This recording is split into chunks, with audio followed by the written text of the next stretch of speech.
Zeiss inaugurates Quality Excellence Center in Ahmedabad, Gujarat. Zeiss has opened its first Quality Excellence Center in Gujarat, marking its sixth Quality Excellence Center in India. The center, equipped with Zeiss' latest coordinate measuring machines, optical 3D scanners, and surface measurement systems, will offer comprehensive services to help manufacturers optimize their inspection workflows and maintain high-quality standards.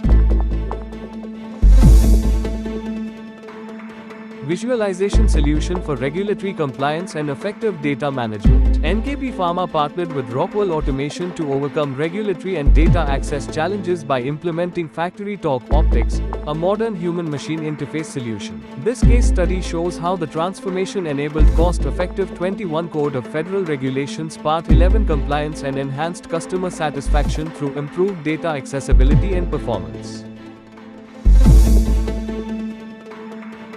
Honeywell introduces the Artificial Intelligence-Assisted Suite for Green Hydrogen Production. Honeywell has launched Honeywell Protonium, a suite of artificial intelligence and machine learning technologies designed to make green hydrogen production more efficient, cost-effective, and scalable. The technology will be deployed by Eternium, a US-based large-scale producer of clean hydrogen.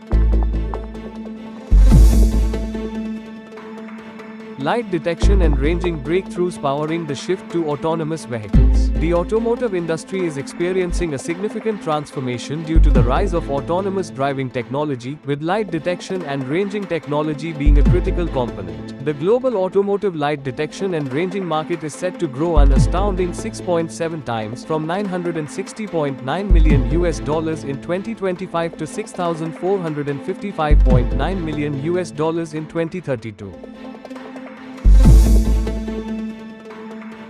Factories are moving towards lighter and cleaner core materials. Metal foam and per and polyfluoroalkyl substances substitution are being explored at Exposition Mondiale de la Machine Autel Hanover 2025. These innovative materials, which can float in milk, are designed to increase sustainability and improve the ecological footprint of industrial production.